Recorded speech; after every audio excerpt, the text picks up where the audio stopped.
Welcome to the Video Game Town Hall podcast, the official podcast of videogame.town, a website where you can read articles or listen to podcasts or watch YouTube videos.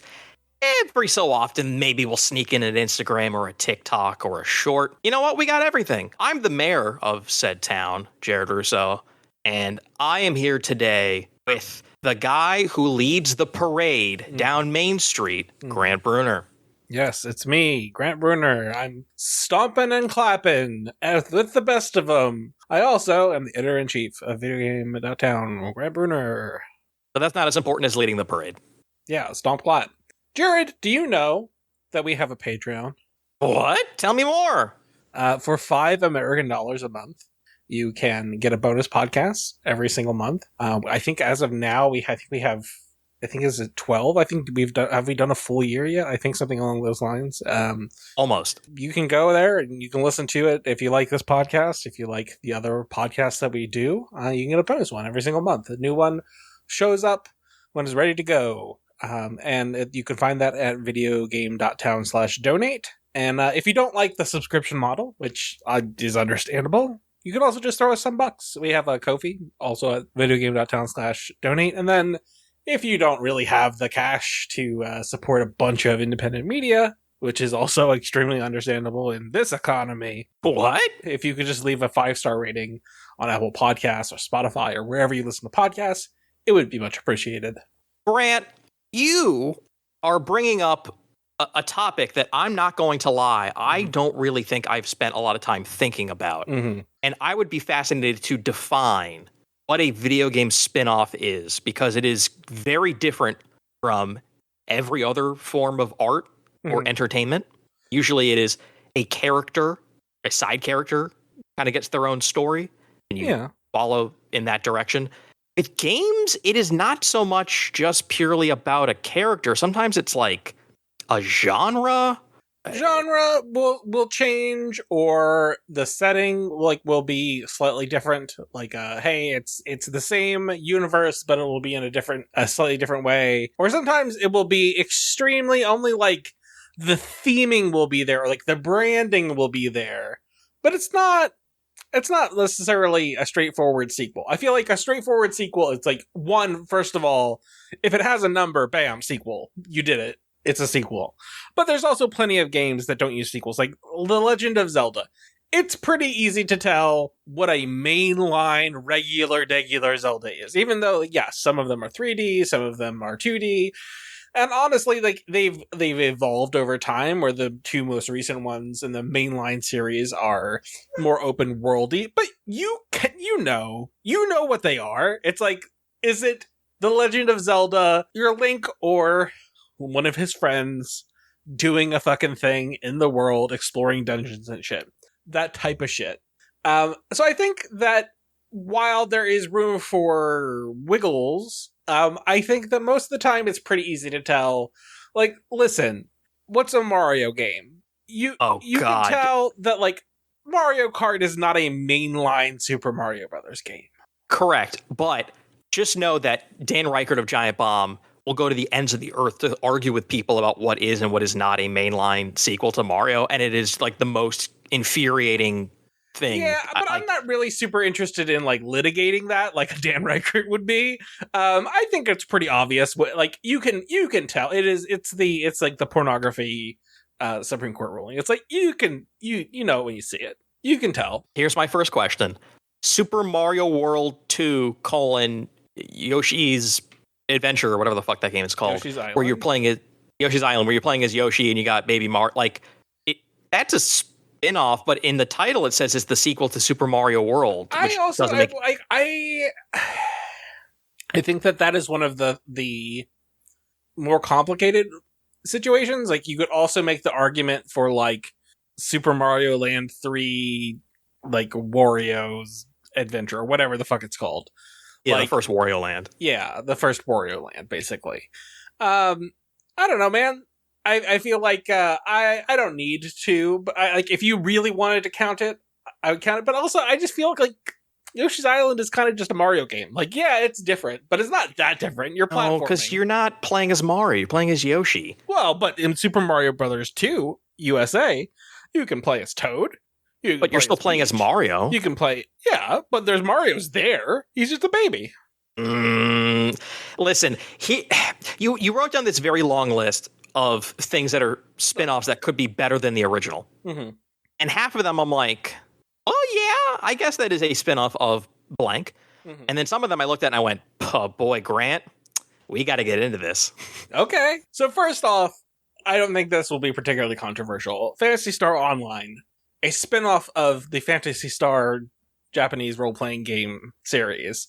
It's vaguely the same setting and has lots of the same species and stuff, but it's an entirely different experience. Like, you're playing online as a multiplayer game.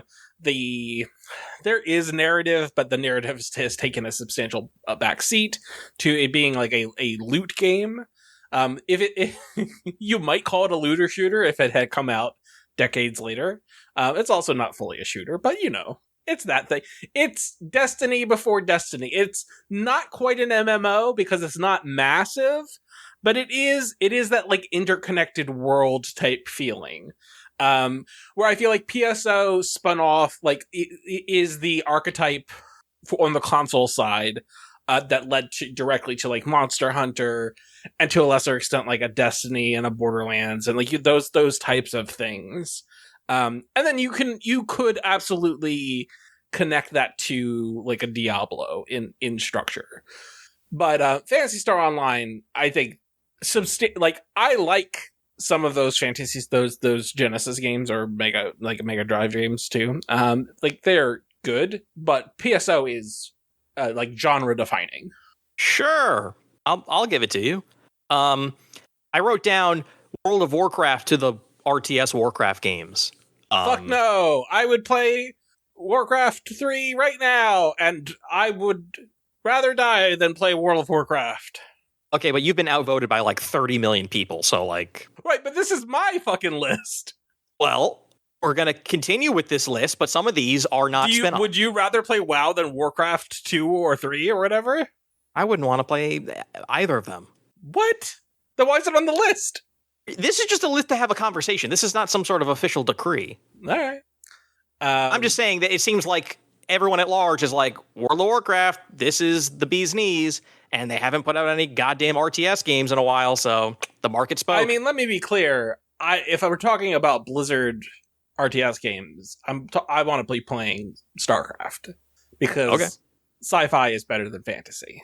I don't have a preference. I know that if StarCraft Ghost had come out, that would be a spinoff. Yeah, that would definitely not as good.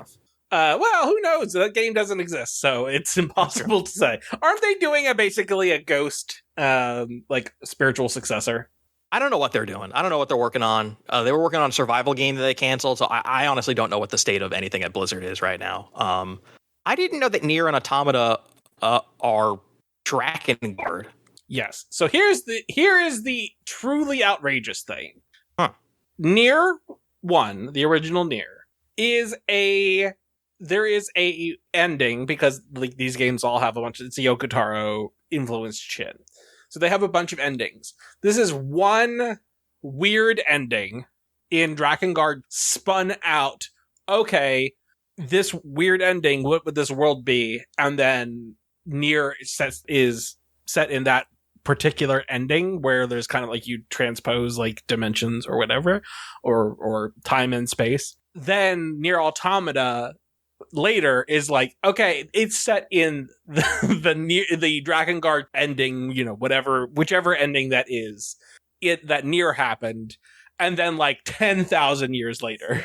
I don't think I've heard anyone talk about Drakengard in like 25 years. Yeah, because they stopped making them. Okay, that helps. Yeah, there hasn't been a Drakengard since the PS3, and I believe Drakengard 3 is one of those games that remains locked on the PS3. Like, it's in PS3 jail, and then Drakengard 1 and 2 are on the PS2, and I don't know if they've ever gotten any sort of even like digital releases, like the PS3 where it was like, hey, buy these games or whatever. I don't think that I think they're just locked away because Drakengard was popular in Japan and it didn't really hit outside of Japan. Like, not that there's nobody who played it, but they weren't popular outside of Japan. And then Nier, they're like, okay, we're going to make a big swing. The original Nier, come on, America, come on, Europe. And then nobody gave a shit outside of Japan. Japan loved it, which is correct. And then Nier Automata came out, which is so much more strongly sci-fi. It also is a little bit Gunnar baity. Yeah. That hit hard. That did numbers of like worldwide. Like it did really, really, really well. And so, yeah, people know what Nier Automata is, and people outside of Japan don't really have. Also, here's the problem: they changed it to Drakengard in the rest of the world, in the English-speaking world. In Japan, it's called Dragon Dragoon, which fucking whips ass. That is wild beyond all comprehension. But I'll give it to you. People love those Nier games, and I haven't heard anyone talk about Drakengard. So yeah, spin-off better than the original. Correct. Definitely. Death of the Outsider is just a DLC for the Dishonored series. It's a standalone game that is more compact. It gets in, gets out. I'm into it. I like it more than I like 1 and 2. And I like 1 and 2 a lot. I played it. I don't think it's better than 1 or 2, but it's not as... I just think it's like a DLC thing. Like I have a hard time just calling it like a spin-off series. It's a spin-off game. I guess so. It's the same as the next 2, which even the next 2, I'm like, isn't that just like a new Uncharted and like a new Spider-Man? But not really, though, because it's like Miles Morales is... Yeah. You control Miles Morales, where previously you were controlling Peter Parker. And it's like the scope and scale of it is significantly smaller and therefore better. I still think that first Spider-Man game is the best. Here's my ranking of Insomniac Spider-Man. Miles Morales, number 1 with a bullet. Spider-Man 1, Spider-Man 2. I think it goes Spider-Man 1, Miles Morales 2. Not that it matters.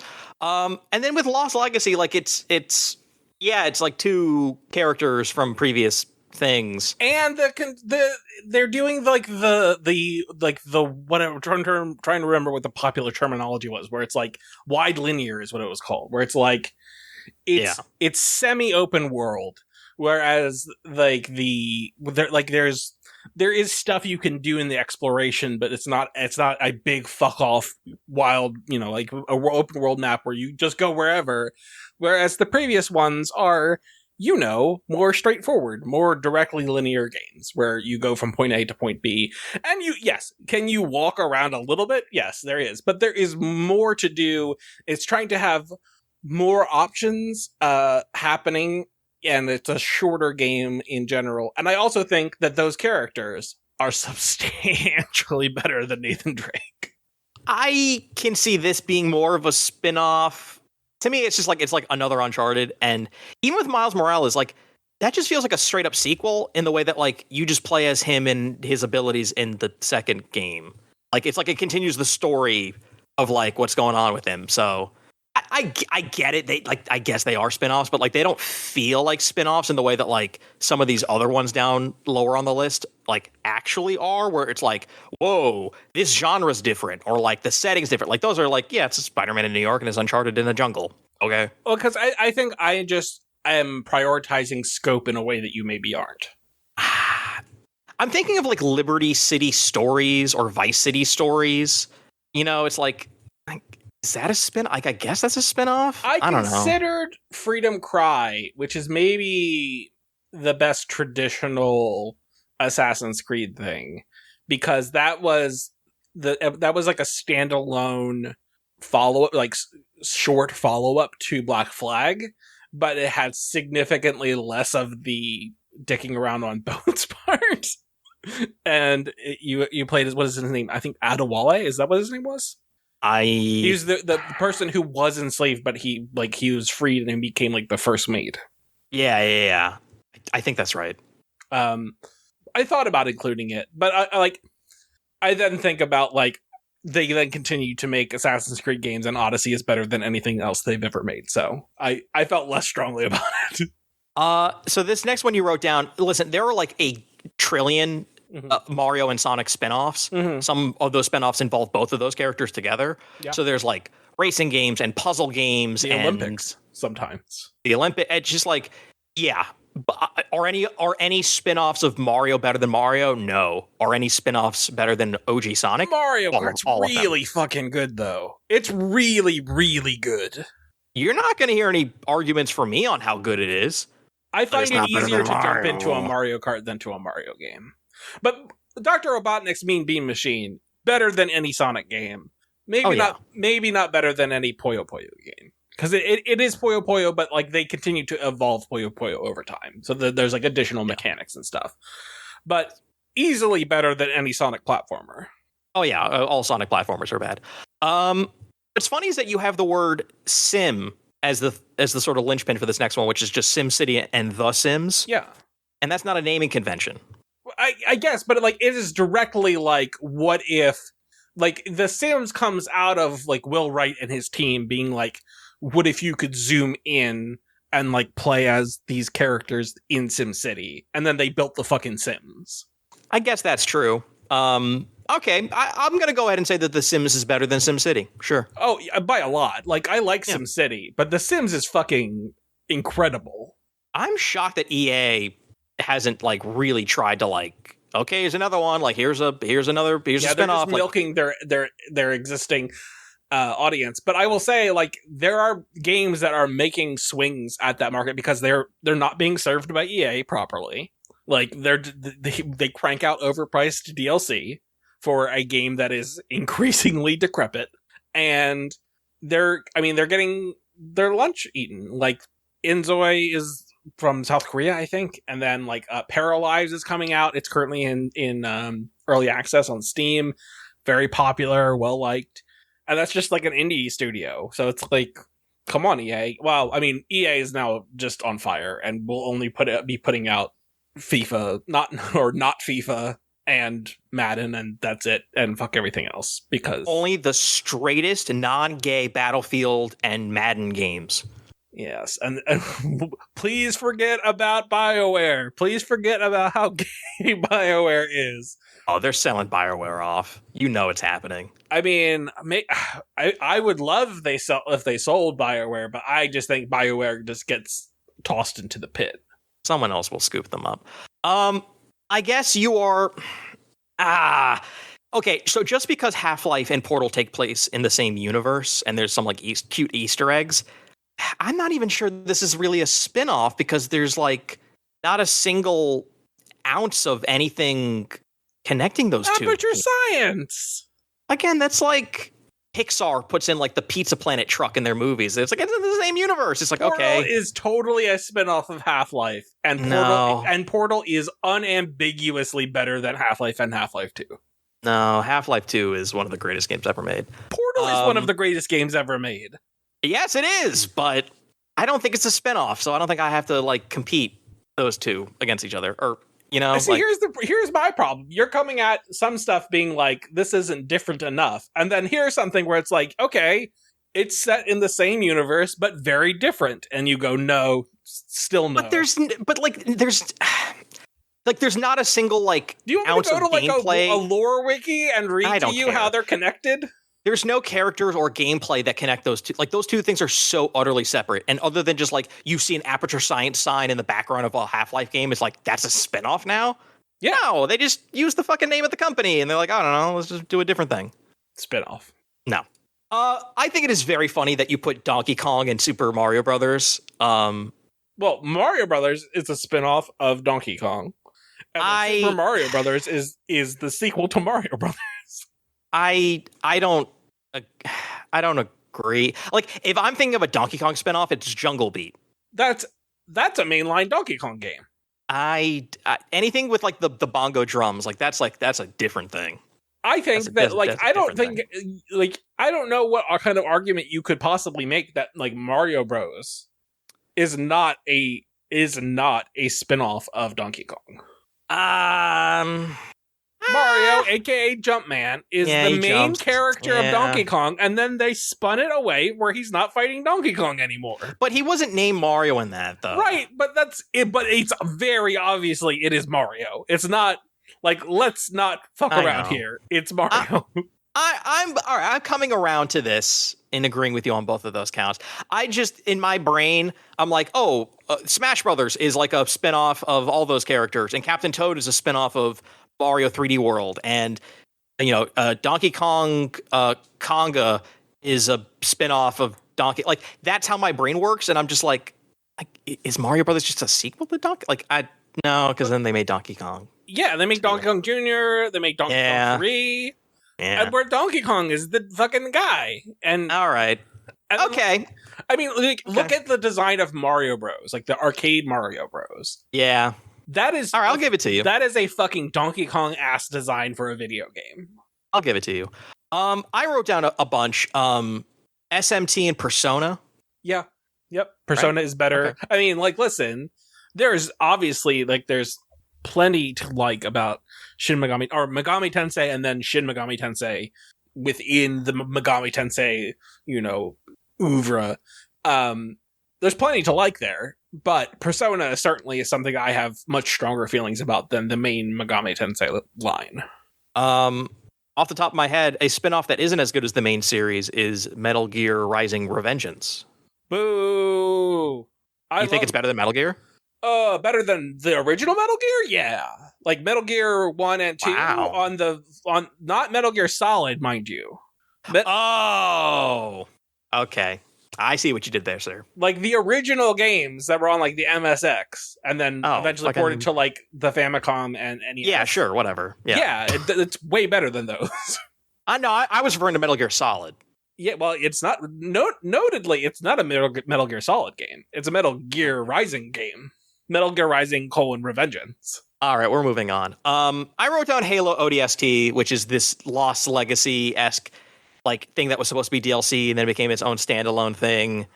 Is that the last one that Bungie did? No, that's Halo Reach. Halo Reach is a prequel. That's just like a straight up prequel. Which is better, ODST or Reach? Reach. Reach is a full game. Reach is a real the best Halo. I would say maybe it's the second best Halo. What's the first? Halo 2. Is it because you have the Arbiter? I think when it comes to real deal games with the whole package, Halo Reach is up there. Yeah. It's co-op, it's firefight, it's multiplayer, it's campaign. They went out on a banger. So obviously Halo 2, the multiplayer side, because that's kind of when Xbox Live kicked it, because it's so easy to forget that Xbox Live was not there for Halo 1. It was there for Crimson Skies. Yeah. The multiplayer especially, I think obviously people look very, very, very, very kindly on Halo 2 because of the multiplayer experience and it being a high tier experience, multiplayer experience on console. However, I do remember living through the popularity of Halo, on the original Xbox, and people being making faces at the plot, the campaign in Halo 2, being you're not even playing as the Master Chief half the time. Yeah, it's fucking cool. You get invisibility, and I think people were burnt out on that in that specific era where it was they did the Metal Gear swap out where you're playing as Raiden a lot of the time, and they did the Roxas thing in Kingdom Hearts 2. I think people were why do they keep not letting me play as the guy? Sure. I just think in every way, shape, and form, Halo 2 is a better game. It's a better story. Yeah. I don't think there's anything Halo 1 has that Halo 2 didn't improve upon. Certainly, by far, unambiguously on the multiplayer side, I think you would have some people make an argument for Halo 1 narratively, in that it's setting the table. Because you get that with Mass Effect, where I think Mass Effect 2 and even Mass Effect 3 are stronger packages than Mass Effect 1, but people obviously have really strong love for Mass Effect 1, even though it's the jankiest of the three, because it's setting so much up. You're introducing it so novel that there's all this stuff that's being laid out. Mako controls. All right, let's move on to I had the like Yakuza, the old Yakuza. Edit this out. The old Yakuza games are brawlers. They're beat 'em ups, and then there's some newer Like a Dragon, like turn-based ones. Here's the problem: in Japan, they're just called Like a Dragon. In Japanese, obviously, not in English. They're all just called Like a Dragon. None of them are called the Yakuza. That's a weird branding in the West. So they're all considered very straightforward. Now, Yakuza has a bunch of spin-offs.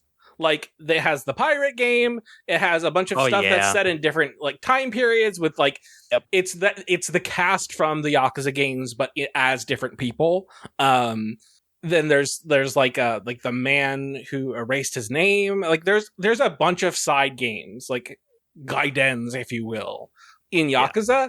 But you are right that like they changed genre.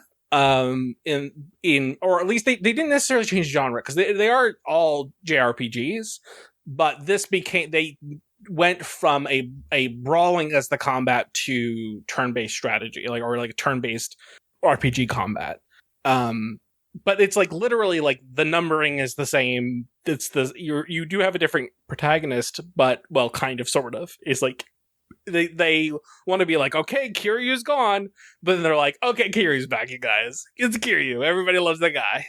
Yeah, I'm no expert. I just wanted to bring that up because I wrote down like a bunch of ones that like you didn't write down. Final Fantasy Tactics, that's a spinoff. It is a spinoff. I don't think it's better than the mainline. I mean, it is better than maybe individual Final Fantasy games. So like if you wanted to say Final Fantasy Tactics is better than the original Final Fantasy, then yeah, sure. Yes. It is better than the original Final Fantasy. Is it better than every other mainline numbered Final Fantasy? I would say no. All right. I'm not sure what percentage I would agree with on that. I don't know, maybe half of them. I don't know. I haven't played a lot of Final Fantasies. Don't quote me. Link's crossbow training. That's a joke one. Tingle's, whatever. Yeah, Tingle's. Link, like his rupee adventure or whatever. Tingle's flamboyant treasure hunt. Yeah. I don't know what it's called. And then they did like Tetris Trackers. Those are games. Yeah. Tetris 99. Although I don't even know what to do with a lot of the Tetris games because there's like Hatris. Yeah, what does that even mean to be? Yeah. Pac-Man Versus is multiplayer Pac-Man. I don't even know if there's like Pac-Man Championship Edition DX. Like, yeah, I mean, I don't know. Yeah, I don't know if that. I mean, maybe you could qualify them as spinoffs, but I also don't know if like they're really good. I love Pac-Man Versus. I like Pac-Man Championship Edition, but I don't think that they're necessarily like better than Pac-Man. Pac-Man's really fucking good. I'm not arguing in case of either side whether they're better or they are spinoffs. I'm just bringing them up. Like I know they're Pac-Man World games. Maybe it's better than Pac-Man. Championship Edition is really good. It's really cool. They're the Hyrule Warriors games. Definitely not better. No one thinks those are not. Yeah, but that's a spinoff. I wrote down. It is a spinoff. The Resident Evil Dark Side Chronicles is like a completely different type of game, but those are not as good as. And Resident Evil. What's the other ones that are like first person games? Like the Revelation? No, what the fuck is that? What the fuck are they called? Revelations are like handheld first, then they came to console. So those like co-op things. There was a PS2 online game, wasn't there? Oh, Dead Aim? Maybe that was it? Oh, no. Dead Aim is the first person shooter. You're thinking of the online co-op one. Oh, what the fuck is it called? Yeah, it's like I know. It was like PS2 era. Like it was. Yeah, it's weird.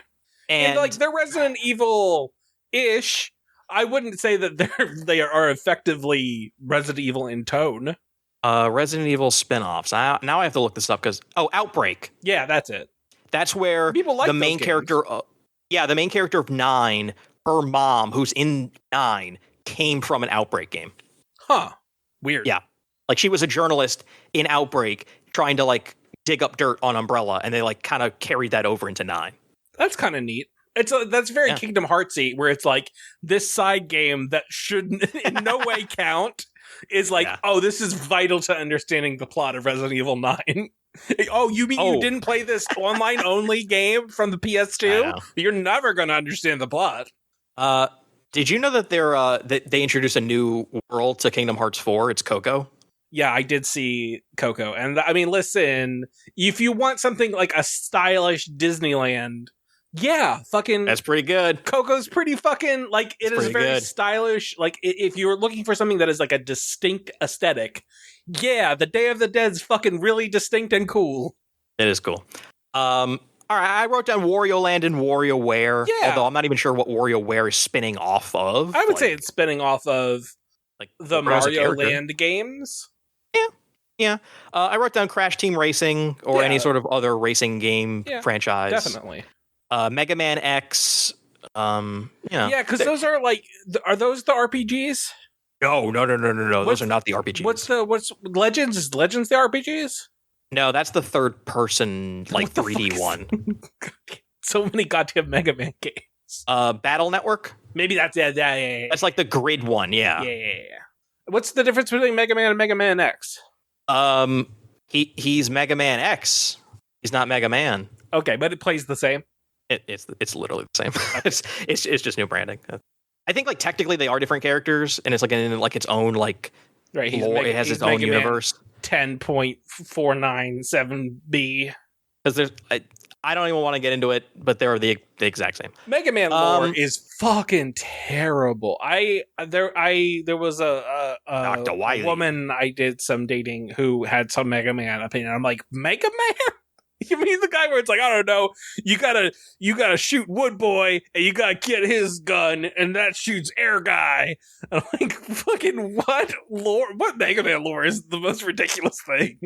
The only opinion anyone should have about Mega Man is these games are great. They should make more of them. Yeah, like there's nothing else to think. There's like the idea of being like they should make a Mega Man anime. It's like what? Why?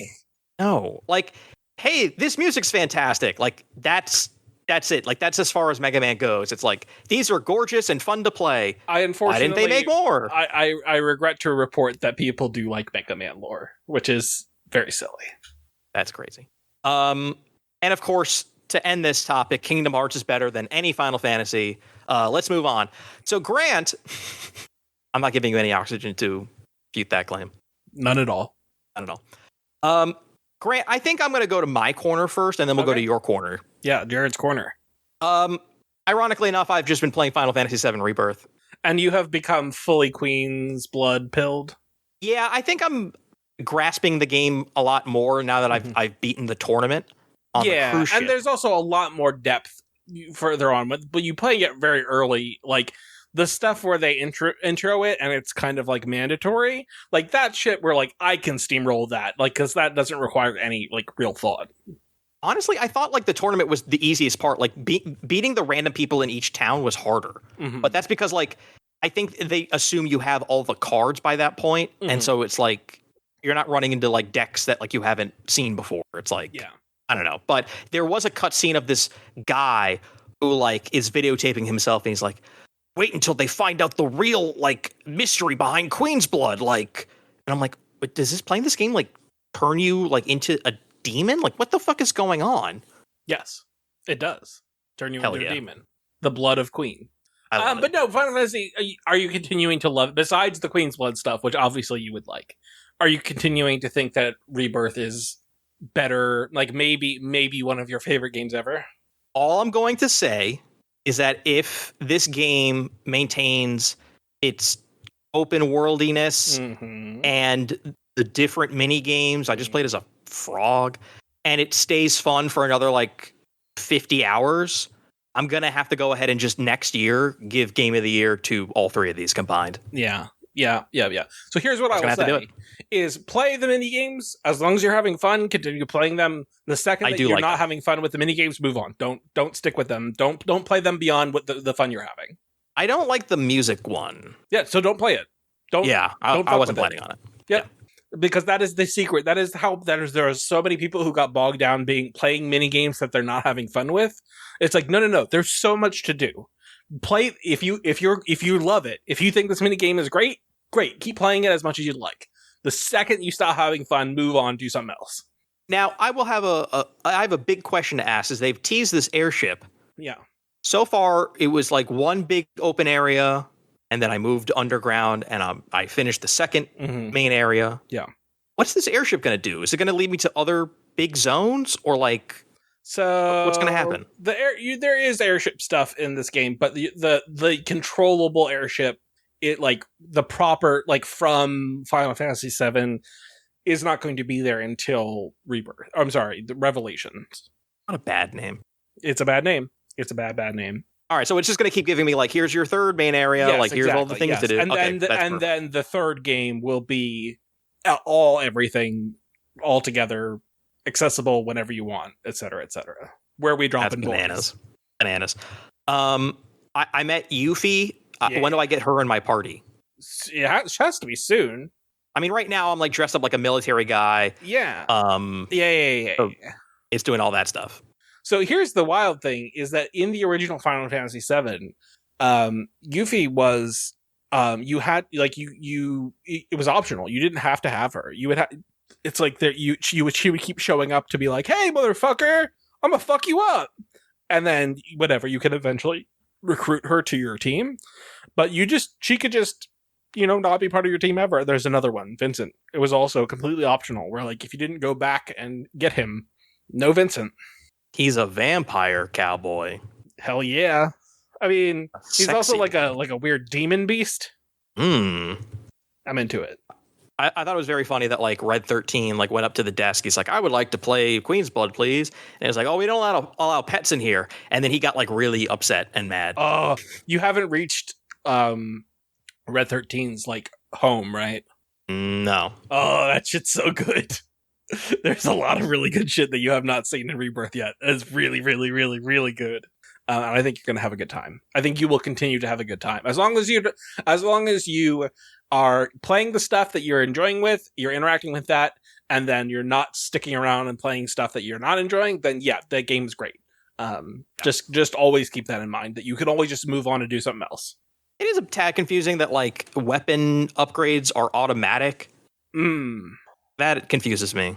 Well, but there's also like you're like mastering the things, like you're having to do specific tasks to get to master the things from each individual weapon, and et cetera, et cetera. And then you're doing materia to configure your shit the way you want it to be. There's lots of complexity, and like you don't necessarily need it to be more complex. What I'm saying is like Rebirth isn't like, oh man, it doesn't have any systems. It's like, no, there's a lot of systems going on there. But like in the menu, it's like weapon upgrades, and you go there and it's like, there's nothing for you to do here. It's automatic. I'm like, well, why the fuck did you put this in the menu? I mean, you can go and do stuff. Like you can, I think it might be a toggle somewhere. Like you might have it on automatically update. Because there is some stuff where it's like, because it's like that weird, like interplanetary stuff. Like it looks like a map of a galaxy. Oh yeah, no, but that's for like abilities and like increasing your health and stuff. Like that's like what the first game kind of had. Yeah. But just in a different style. Like that's different. This is just like, I just straight up go to like weapon upgrades every time, and it's just like, do you want this automatic? And I'm like, no. Can I do anything? They're like, nope, it's automatic. It's very stupid. Oh. I guess I would have to look at it to tell exactly what you're talking. I mean, like I can do some math, but yeah, that is weird. And you've just been playing that. Have you watching anything? Yeah, I watched. Well, I'm one episode away from having finished 2 David Simon shows on HBO that I never saw before. Which once I finish this finale, I will be complete on everything David Simon has ever written and or directed. Okay, and what are the 2? The first one is called The Plot Against America. Okay. It is based on a novel. It is about an alternate American history in which Charles A. Lindbergh runs for president in 1938 and is much more okay with... Yeah, he's a fascist. Yeah, he's okay with Hitler, and he doesn't want America to enter the war, and he wins. Mm-hmm. And what that does to the country. And it's based on a novel, and it came out during the pandemic. Yeah, real feel-good show. Yeah, you don't want any of that. So David Simon, he's like a Homicide, Life on the Street. Homicide, Life on the Street, The Corner, The Wire. Yeah. Generation Kill, that is the other series that I'm almost done with. That is about the Iraq invasion, based on a novel. Then he did Treme. Then he did Show Me a Hero. Then he did The Deuce. Then he did The Plot Against America. And then he did We Own This City. Those are some names. those like here's the thing. This is not a dig at The Wire as in the quality of it. The Wire is maybe not the best name to name your TV show, but it is maybe the greatest drama ever produced. People really love it, but it's like it's hard to it doesn't tell you a lot. But it might be the greatest thing ever. So I'm enjoying Generation Kill a lot. It is kind of unlike most TV shows in that it is just like there's not like a plot and there's not like a main character. It's just like random conversations with soldiers and just kind of like not even hangout because sometimes they go on missions, but it's very much just like you can tell it's based on an autobiography of this Rolling Stone reporter who just went and hung out with some Marines, and it feels like you're just there with him as he's just like kind of being a fly on the wall to all these conversations and things that are happening. Would you say it's a show about nothing, Jared? No, because it's about something, all right. What's the deal with the war? And so I'm going to write an article ranking all the David Simon shows. Every David Simon. Otherwise, it is now your turn to tell me about Grand Blue Fantasy Relink and Metal Gear Rising. Metal Gear Rising? Here's the thing. I think you would just fucking love it. You would love Metal Gear Rising Revengeance. It is a platinum game. If you like big actiony games, it's short. It's like 8 hours long, and it does all of the bullshit Metal Gear stuff in a compact way. I am continuing to play it. It is running on my Steam Deck. It runs very well on the Steam Deck. Having a very good time. I would say my wrists aren't having a good time. Holding the Steam Deck sucks. Yeah. But playing it on a TV with the Steam Deck plugged in, I'm playing with a real controller. A delight. It runs really well. I'm, gearing up to finish it because the Metal Gear Collection Part 2 is about to hit. It will hit next, or as you're listening to it, it would be this week. And so I'm very excited to play Metal Gear Solid 4 again for the first time in many years. Extremely excited. You mean watch Metal Gear Solid 4? Boo! There's lots of stuff to play in that game. It's a fully functional video game. I'm very excited about remains that. To be seen.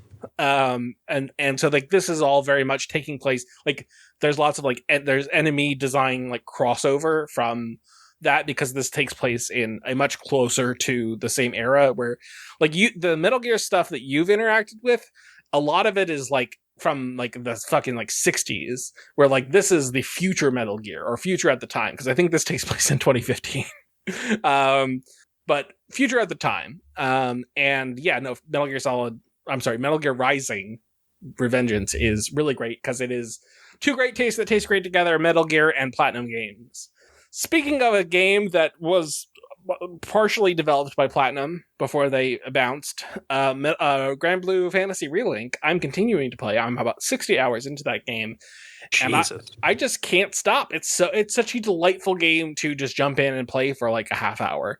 And just crank through some missions and stuff and fight some bosses and level up your little dudes. And the other thing is like there's so many characters that have very different play styles. So like I was playing one character that is just like he's a puncher. He's just a big guy that just punches dudes really hard. And he's really slow because to wind up. But like, and it has like 20 some characters that play.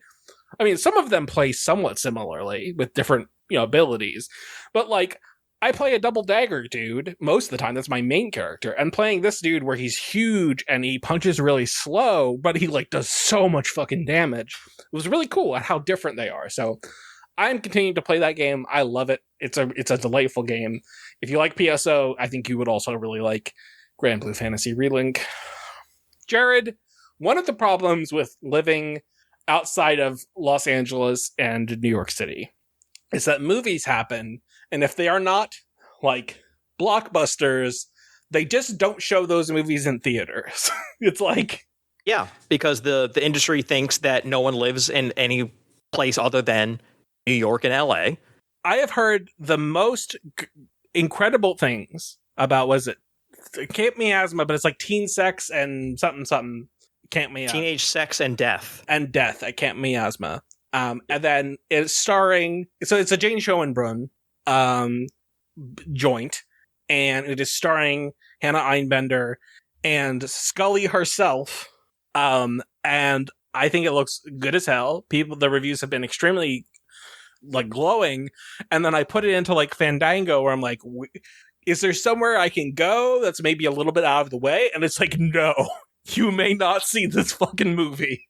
You want to drive to New York? Because that's where it's fucking showing, pal. Yeah, usually the limited release, they do it in the big cities with the most theaters and the critics and where the industry is. And then sometimes they'll expand wide. Otherwise, you Eat shit. might have to wait. Yeah, I don't know. Have you seen it? Did you see it? I've not seen it. There is a review coming on our website. I thought I Saw the TV Glow was the best movie that came out the year it came out. Yeah. I don't know if that was officially 2024 or 2025. So I will also be seeing this. It helps that Gillian Anderson's in it. For sure. Like, and also, Hannah Einbender, pretty great. I like her quite a bit. Yeah.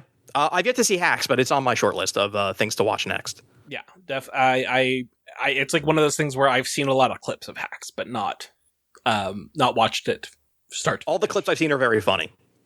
But no, Can't Miasma. I when it is streaming, or like if they were showing it, then I would go watch it. But when it is streaming, I will watch it, and I will almost certainly have a great time. But you know what you could stream today and enjoy right now? I rewatched season 2 of Taskmaster New Zealand, because here's the thing about Taskmaster. It's in a bunch of different countries now. And there's so much of it that you can go years before. Like, I saw Taskmaster New Zealand season 2 like fucking 5-6 years ago. So I remember almost none of the tasks. And so it's like you're watching it anew because I don't remember any of that shit. And I just needed some stuff to, we had been watching The Sopranos, but I was doing some stuff and I'm like, I need lighthearted entertainment. I don't want challenging entertainment right now. We can have challenging entertainment again later, but I need some lighthearted entertainment right now. And so we watched season 2 of that, and it is one of the best seasons of Taskmaster, kind of regardless of where you are. Obviously, like Taskmaster, the main one is in the UK, but this season of Taskmaster New Zealand is really great, and I would recommend. That's a great season if people want to pick and choose which seasons they watch. That's a great one. Do not watch the first season of Taskmaster New Zealand. It is a disaster, but all the other ones have been good. So Taskmaster New Zealand is my little plug there. And then I think watching Batman the Animated Series. It has been 30 years. Like it's probably been about 30 years since I've seen it, or coming up on that. I loved it. If I was going to not be home to watch it, I would like set the video recorder, like the VCR, to record Batman the Animated Series because I was so into it. And I've not seen it in so long. I've been in a very Batman-y mood, which is one of the things why I picked up Lego Batman. And I think it's time to enjoy some Batman the Animated Series. When was the last time, did you watch Batman the Animated Series when it came out? And yes. 2, do you love it? Yes, religiously I watched it when it came out. And then I did a rewatch in college. It holds up for the most part. Yeah, I'm sure that there are some stinker episodes, but I also would not be surprised if there's some like really like straight up like legitimate like great banger episodes. Yeah. I really love Mask of the Phantasm. Yeah. That was the Mr. Freeze movie. I don't remember the name. They did a couple of them. So there's like 2 seasons that are like the main seasons, and then they did like the New Adventures of Batman, which is basically the 3rd season. But then they did like Batman Beyond, and I never watched any of that stuff. Batman Beyond's good. I was starting to like age out of it at the time, and so like I never watched Batman Beyond, but I did watch those first like initial Batman animated series stuff, and loved it. Loved it at the time. So I'm looking forward to that. Batman's good. Maheen, get the social clip ready. I am blown away that the fuckers at Warner Brothers have not thought at all to do a Batman Beyond video game. Are you kidding me? Cyberpunk, open world Batman, all new villains that you haven't like run to the ground, like new character, gliding around, jetpacks, and oh my god, how has there not been a Batman Beyond game? That is such an easy slam dunk. Is that the one that has where Damian Wayne is the Batman? No. I think his name is Terry. This is future Batman. Yeah, like Bruce Wayne's really old. Okay. And it's like a kid named Terry. and it is fucking awesome. Batman Beyond rules. Yeah. I mean, that's certainly, if I watch all of Batman the animated series and I'm like, fuck it, I can't get enough, I need more, then maybe I'll watch some Batman Beyond. Also, Insomniac, don't do a Spider-Man 3, do Spider-Man 2099. Cyberpunk, big, crazy, futuristic, neon lit, New York City. I think his name is Miguel. He's technically like a vampire or like a werewolf or something. Just do that. Just do that. Well, there you go. Jared, let's round things off with a game that I'm calling Metal Gear. Metal Gear? I'm going to give you names. 10 names. And I want you to tell me, are these actual characters from Hideo Kojima games named that are in the Metal Gear franchise? Or are these entirely unrelated to Metal Gear in every single way? Okay. I'm starting off strong with Jim Houseman. There's no way that's real. It's the United States Secretary of Defense during Metal Gear Solid 1. He unleashed the deadly Foxhound virus against the insurrectionists on Shadow Moses Island. Get the fuck out of here. Jim Houseman. Is it not just Houseman? Maybe, but Houseman. If you had said that, that's leading the witness. Olga Gerlukovich. I'll say that's real. You're right. Olga Gerlukovich is a mercenary, a puppet of the Patriots, and a secret helper in Metal Gear Solid 2. Are all of these going to end up just being real Metal Gear characters? You will see. Piano Man! No. Piano Man Billy is Joel. an album and song by Billy Joel. Yeah, that's Billy Joel. He's from Long Island. That's where I'm from. But also, would you believe it would be pretty believable if I told you that Hideo Kojima made a character named Piano Man, right? In Death Stranding, I would have believed you. Drebin 893. That sounds like Detective Frank Drebin, and it also kind of sounds like a Star Wars robot, so I'm going to say no. You were on the right path with Frank Drebin. Drebin 893, because Hideo Kojima loves movies. Drebin 893 is a weapons dealer with a pet monkey who smokes. Oh, that guy! Yeah, okay. Yeah, that guy. I know that guy. Okay, this is number 5. Vamp. Yeah, isn't he the dude who looks like Mr. Sinister who fights Raiden in 4? An actual factual vampire, parentheses, sort of, kind of, who is canonically bisexual in Metal Gear Solid 2. 2? Okay. Well, yep. Who's that guy who fights Raiden in there's lots of dudes that fight cutscene? Raiden, but Vamp does fight Raiden. He is a vampire, sort of, kind of. Fat Man. No, that's related to the atomic bomb dropping. It's a good connection. A Black Ops bomb specialist who is like the nuclear bomb Fat Man from World War II, but he is also fat from Metal Gear Solid 2. Do you get it? Jesus Christ. Do you get it? Hideo Yes. Kojima grew up in Japan, and they have a bunch of feelings about nuclear weapons. I'm shaking my head so hard right now, you have no idea. Isabeau Levito. That sounds like libido. But no, it's not. Levito. Isabeau Levito. I keep saying no, so I'm just going to keep saying yes. A Philly native ice skater and the lesser-known member of the U.S. women's figure skating roster at the 2026 Olympics. I hate you so much. I hate you so much. Crying Wolf. Sure, why not? Sniper for the Beauty and the Beast unit in Metal Gear Solid 4, evoking the classic Metal Gear Solid 1 boss, Sniper Wolf. There you go. Jetstream Sam. No. Brazilian-Japanese mercenary, master swordsman of the Rodriguez New Shadow School, and antagonist in Metal Gear Solid Rising Revengeance. No, that's not real. You made that up. Stop lying to the people. And finally, Johnny Sasaki. Sure? Noted pants-shitting guard from Metal Gear Solid 1 and weirdly important part of Metal Gear Solid 4, Johnny Sasaki. You didn't pick any of the Metal Gear games I've actually played. Well, right, because if I picked the ones you played, you would know them. God damn you. D-Dog. It's my guy, D-Dog. Quiet. But here's what I will say. Some of them are very bad. But did any of those anguish. When you hear any of those characters, you go like, yeah, okay, sure. That sounds good. Nothing will ever beat Die Hard Man. Die Hardman. But Johnny Sasaki, a beloved pants shitter. I think that's it. That's it. I have seen that. I have seen that cutscene. Yeah. Yeah. I think you did. You got like, I think like 6 out of 10, something like that. Sure, let's go with that. Oh, by the way, are you aware that they cast a new X-Men movie? I'm not aware of that. Yeah, they did. What's the log line? Like, is it set during a specific time period? This is going to be MCU bullshit, right? Oh, it sure is, Grant. Oh, fuck that shit forever. But Adam Driver is Mr. Sinister. Here's what I hope. I desperately hope, like, Doomsday will do fine. It will make money. No, for sure. No doubt. It will definitely do that. I hope that it underperforms and that they go, okay, well, we can't just keep cranking out this bullshit forever.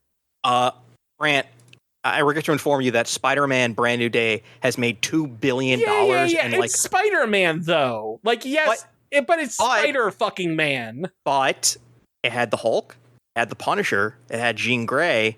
It's got a lot of stuff in it. Yeah. But, like, nobody's going to see if they're like, okay, you guys, you love Spider-Man, so it's Shang-Chi too. Everybody's going to be like, fuck off, eat shit. Nobody wants your F tier, Z tier fucking bullshit. Eat shit. People want Batman, people want Spider-Man. Shang-Chi was good, and that did make money. Right. I don't know why they haven't made it too. It wasn't, yo, check this shit out, Marvel Cinematic Universe money. It made money. At a certain point, the MCU was just printing $1 billion a hit every single time. I feel like Shang-Chi was like the hair that broke the camel's back. It was like, or that era where people are like, are we done with these? Feels like we're done with these. I feel like it came like a little bit after that. Like this is one of the ones where it's like, oh, okay, like it's a kung fu movie, and then after it was like, oh no, these don't work. I just pray. Like I'm not saying don't never make like superhero movies. That's not what I'm saying. What I am saying is we can't go back to that Marvel Cinematic Universe like cranking that shit out every 6 month bullshit. That sucks. No. That shit sucks so bad. They're clearly scaling it back to quality over quantity, quality TBD. But listen, it's not like anything you want, when it comes to like corporations or the universe happens, because you'll be like, how come this person didn't XYZ? And then it's just like the universe doesn't care what you have to think, Grant, unfortunately. Yeah, unfortunately. Yeah, where it's like I liked I thought the Dark Knight was quite good, but then like that and Iron Man came out and it just like broke movies. And like honestly, like that's kind of like the last year that I was like a big moviegoer. Like I was going to theaters all the time. And then after that, it kind of felt 20 years ago. Yeah, I know. That's what I'm saying. You've been out of touch for 20 years. I'm not like completely out of touch, but I used to go to the movie theater like 2 or 3 times a month, and now it's like a couple times a year. Well, come to videogame.town for up to date, on the pulse, breaking, cutting edge takes from old man Grant Bruner. And let me tell you about Metal Gear Solid 1, this PS1 game. All right. Thank you for listening. We're on Blue Sky. We're on Instagram, TikTok, Twitch, YouTube, and Patreon. Patreon, everybody. Check that shit out. Bye-bye. Bye-bye, everybody.